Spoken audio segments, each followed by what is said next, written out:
didn't know Buck real well in his early stages of getting into the game when he played for Colony Inn. He played for Pickle, and but after playing against him, I soon knew that I had to keep an eye on him because he did rush pretty quickly.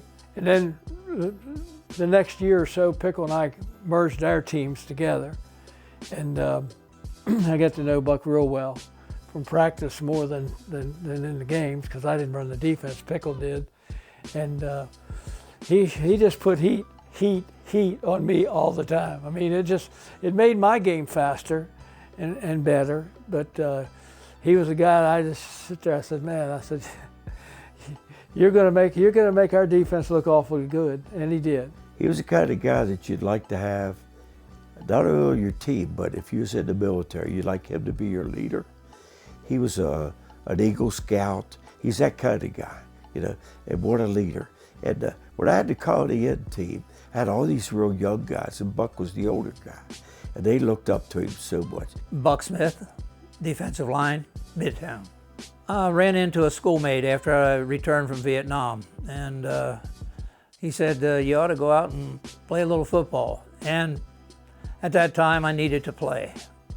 I guess all men never pass that stage of wanting to play. When I went to Pickle, I said, you know, I'd like to play a little bit. You're playing here at the Colony, you're coaching at the Colony. I said, yeah. So that's how I got started at the Colony Inn. And I give him credit, and also Larry Potteroff. You know, Larry throughout the years kind of took it upon himself to run the offenses and defenses and special teams. And you know, gradually as years went on, he delegated some of that stuff to other people. And when Pickle come over in '81 from the Colony Inn, he took over the defense, which helped Larry out a lot. Well then, of course, Larry kind of delegated some other things. And one of the things that he delegated was stretching and calisthenics, and he gave that to Buck. Buck Smith run that. So he'd get us up there, and the first thing he does, we're gonna do 20 push-ups. And he throwed out his thumb and his index finger. And he says, 20 of them. I used to always lead all the stretching and stuff, but once I got to know Buck, he was much better at it. And yeah, he had me do the same things he had everyone else do. And we're looking at him and we're thinking, what? With these two fingers? And he did them. And we tried to do them with him. I tell you, that Buck was tough as nails. His hands, he had the strongest hands.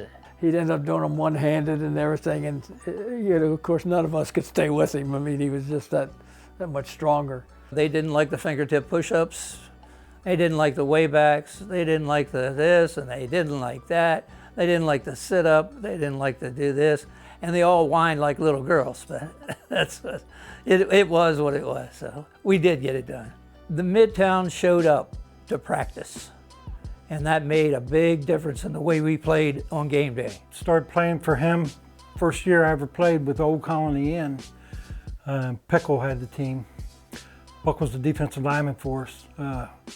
Strong hands, quick off the ball, but probably had one of the strongest grips anybody that played that leg. And I think that helped him get off offensive linemen a lot, move them out of the way, get around them. But you shake hands with him today, he's still got that grip. He also threw the best parties on the team each year. So that helped, that camaraderie for the team kept us all close. He had some of the best parties that I had ever gone to back in those days. Buck Smith had some parties, buddy. He had some great Halloween parties. You would laugh your rear end off some of the stuff we used to do. Did you ever go to any of his parties? Should I admit to it? Yeah. I slept at his house twice. You think I went to these parties? I think the fifth quarter, after the game was over, because we'd all played for a bar or, somewhere, and I enjoyed just sitting down and talking about what we should have did or what we did do, you know. And a lot of times we'd even sit down with the guys that we were rivaled against. And that showed you the camaraderie. That showed you the friendship that went on. I miss that. I would think the coach my number one coach is Ronnie Sox. And I would thank Larry Potteroff because his organizational skills, I'm not saying that he's a secretary or anything, but his organizational skills, the way he could get people to do things, remarkable.